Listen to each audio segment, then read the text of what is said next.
स्वागत है आप सभी लोगों का मेरे चैनल एस्ट्रो में। आज के शो कैमरा ट्यूसडे में हम बात करेंगे डिजिटल सिनेमा कैमरा के बारे में। तो आइए जानते हैं। तो सबसे पहले आपको ये समझना पड़ेगा कि ये है क्या, ये तिगड़म है क्या। तो ये तिगड़म के बारे में ये समझिए कि जैसे आप कोई भी कैमरा लेते हैं, जैसे एक DSLR लेते हैं, तो वो थोड़ा सा वीडियो भी कर लेता है, थोड़ा सा फोटोग्राफी भी कर लेता है। फोटोग्राफी में मेन है, लेकिन वीडियोग्राफी को साइड में करता है। फिर आप बोलो कैमकॉर्डर खरीद लेते हैं, तो कैमकॉर्डर वीडियो तो बहुत अच्छा करता है, लेकिन सब चीज़ को उसको सिंपल कर देता है कि आम आदमी उसका इस्तेमाल करते हैं। प्रोफेशनल में भी जाएंगे तो भी इसमें बहुत सारे लिमिटेशंस होते हैं। तो इस तरह से ये कैमरा को बनाया जाता है एक काम करने के लिए कि तुम्हारा काम है वीडियो बनाना और सबसे बेहतरीन वीडियो बनाना, और कोई तिगड़म नहीं है। इस पर कोई लिमिटेशन नहीं लगाया जाता है, जैसा कि आपका प्रोफेशनल हैंडीकैम में लिमिटेशन रहेगा कि भैया उसको कंटिन्यूसली कई घंटे का रिकॉर्डिंग होना चाहिए। सब पे कोई लिमिट नहीं रहता है। तुम्हारा एक काम है कैसे भी करना करो, लेकिन बेहतरीन करो। तो ये समझिए पर्पस बिल्ट है, एकदम प्रिसाइज इक्विपमेंट है ये।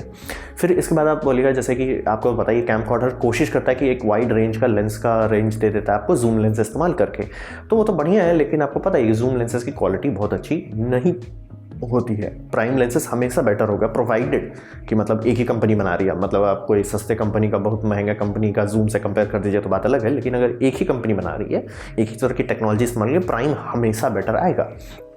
तो ये सब सिनेमा कैमरा इसके इर्द गिर्द जाते हैं इस बात का इस्तेमाल करके। ये लोग का अपना इंटरचेंजेबल लेंस सिस्टम होता है, जैसे कि आपके कैमरा में DSLR में या इंटरचेंजेबल मिररलेस कैमरा में जो भी हो, इस तरह का इस्तेमाल करके ये लोग भी कर देते हैं। ठीक है, आप अपना लेंस चुनिए। मतलब आपको शूट करना है, जैसे मान लीजिए कोई स्पोर्ट्स मूवी बना रहा है जिसमें आपको क्रिकेटर के पास जाना है, तो आप उसके लिए लेंस खरीदिए। फिर आप बोल रहे कुछ ड्रामा है या रोमांटिक कॉमेडी जिसमें आप एक रूम में ही हो, तो उसके हिसाब से आप वाइड एंगल ले लीजिए। तो ये आपको एकदम सिंपल दे रहे हैं, भैया कैमरा हम दे रहे हैं, लेंस आप अपना जुगाड़ कीजिए। और फिर आप इसके साइज़ और इसका ऑपरेशन को ध्यान दीजिएगा। तो एक चीज़ आपको बहुत ध्यान से है, इसके प्रिंसिपल यानी किस लॉजिक पे बनाया जाता है, वो है कि फंक्शनैलिटी ओवर फॉर्म। मतलब ये कैसा है, इस पे लोग ध्यान नहीं देते। क्या ये कर सकता है जो इससे करवाना है? हाँ, बस डालो। मतलब अगर कोई बोल रहा है कि सर बैटरी बहुत बड़ा है, कोई टेंशन नहीं, बड़ा बैटरी डाल दो, तो आप देख सकते हैं इसका बैटरी किलो के साइज़ में आता है, 1-2 किलो के साइज़ का बैटरी होता है। और फिर आप देख सकते हैं भरा पड़ा है बटन, भरा पड़ा है, मतलब है बटन है, एंटीना है, मोटर है, ये है वो है, तो है। इसको बनाया जाता है, इसका समझिए, इसको हमेशा बनाया जाता है कि जो भी काम तुम कर रहे हो, यानी जो भी मूवी सीन रिकॉर्ड कर रहे हो या जो भी ड्रामेटिक सीन का शूटिंग की जाए, उसको बेहतरीन तरीके से करो। तिगड़म नहीं है, कोई हुआ नहीं है, आपको एक काम करना है और अच्छे से करना है। तो ये एक्चुअली आप और हम तक आता कैसे है? तो आप ये समझिए कि ये सब बहुत एक्सपेंसिव होता है।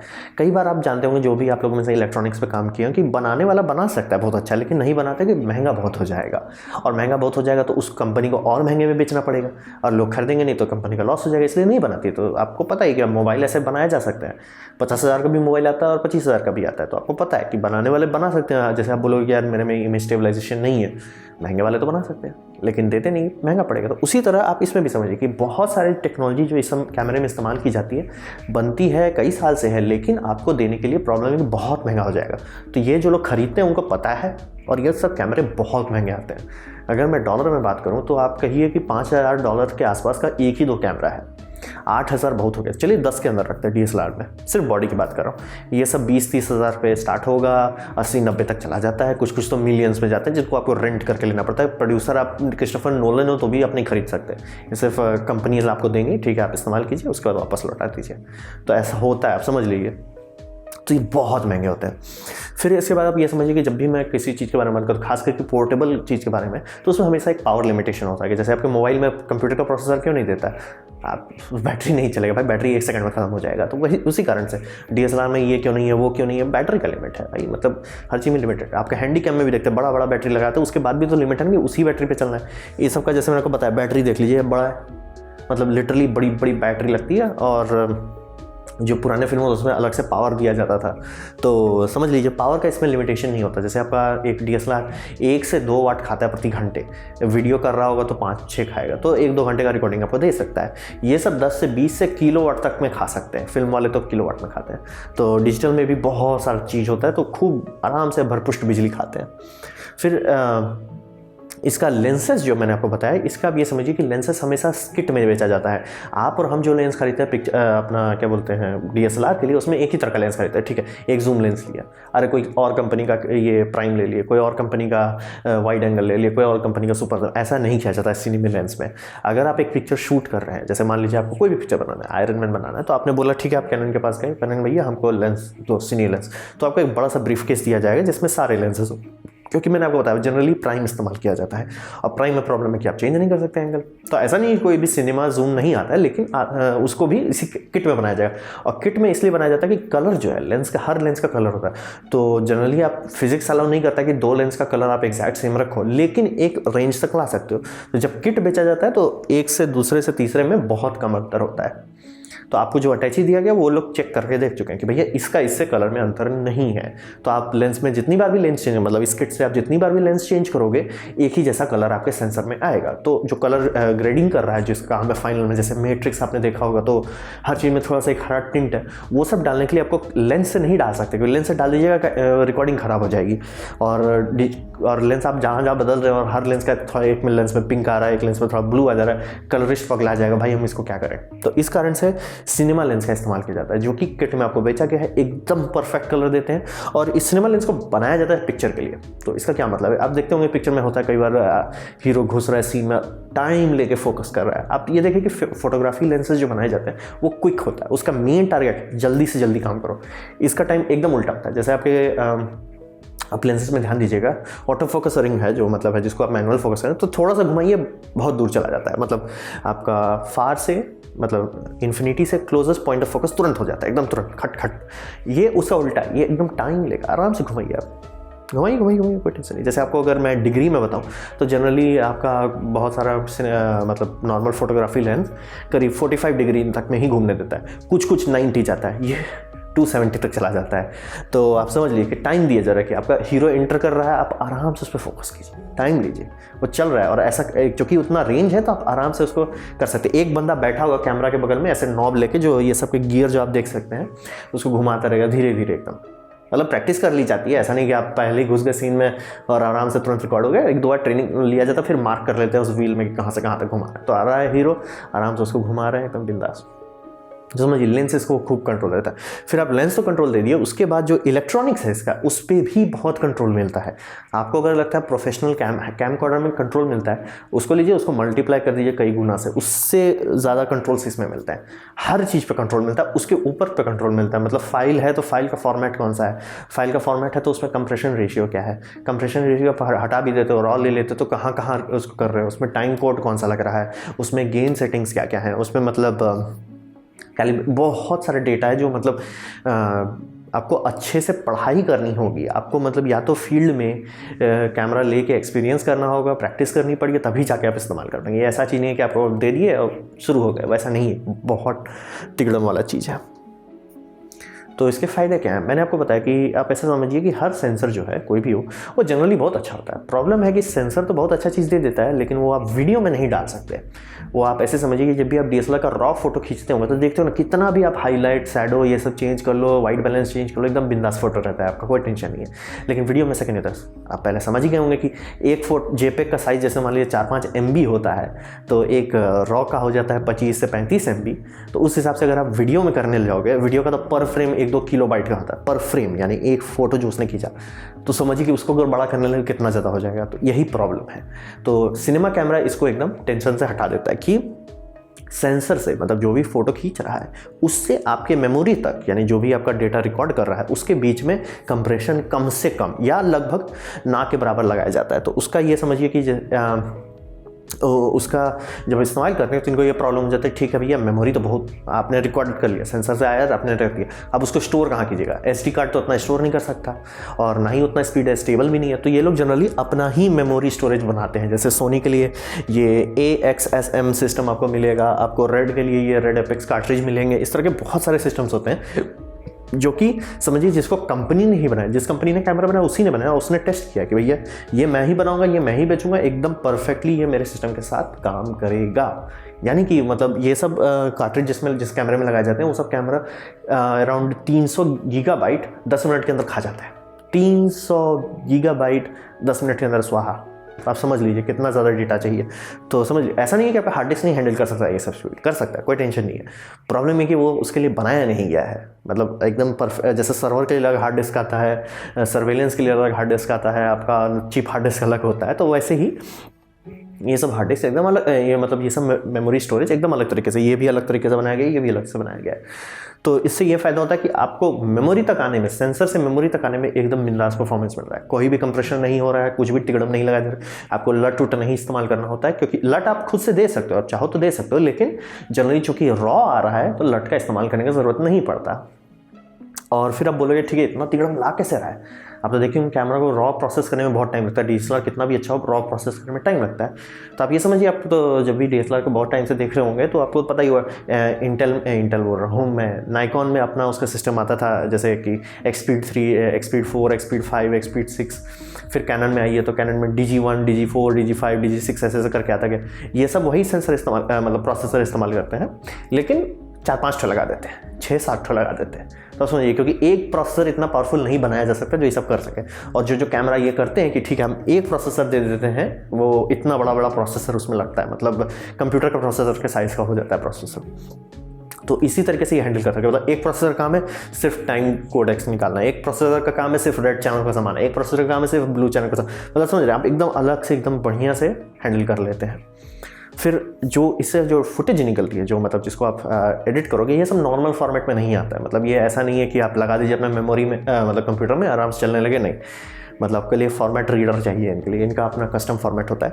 तो आप ये समझिए कि वीडियो तो रॉ है, आपको इतना हद तक आ चुका है कि रेड कैमरा, जो रेड एपेक सब लोग करते रहते हैं, रेड ड्रैगन, रेड वेपन, इसके जो एक फॉर्मेट है, उसके फॉर्मेट में आप ISO चेंज कर सकते हैं बाद में। मतलब आपने फुटेज रिकॉर्ड किया, आपने फुटेज मान लीजिए 600 ISO पे रिकॉर्ड किया, आपको लगा यार 800 पे रहता है तो थोड़ा ज़्यादा क्लियर दिखता है, आप जो रेड का अपना सॉफ्टवेयर उसमें आराम से बढ़ा लीजिए, इस हद तक जाता है, ये इतना रॉ देता है।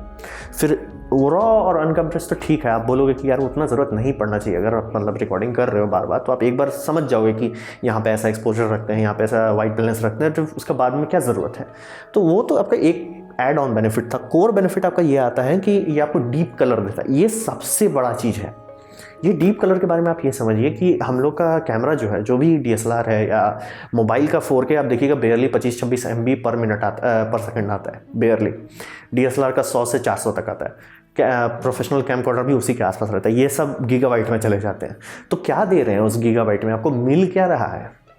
रेजोल्यूशन तो मैंने बताया कि वो 4K का 4K ही रहेगा, ऐसा थोड़ी कि 4K का 16K हो जा रहा है, वो रेजोल्यूशन तो वो है। तो वो जो आपको कलर डेटा दे रहा है, उससे आप ये समझिए कि मैंने आपको बताया था कि सीनी लेंस आप खरीद रहे हो, जो कलर एकदम परफेक्ट देता है, मतलब एक लेंस से दूसरे लेंस पे, तो आपका उस किट से आपने पूरा रिकॉर्डिंग किया, पूरा पिक्चर लिया। डीप कलर होने से ये फ़ायदा हो जाता है कि जब भी आपको कोई, मान लीजिए आपको क्रिस्टोफर नोलन आके बोलता है भाई थोड़ा सा येलो टिंट चाहिए मेरे को, थोड़ा सा येलो फिल चाहिए, वो आप थोड़ा सा करने की कोशिश कीजिएगा, आपका नॉर्मल कैमरा में बैंड हो जाएगा, क्योंकि उसका फुटेज में इतना कलर कंप्रेस कर चुका है कि ग्रेडियंट नहीं है।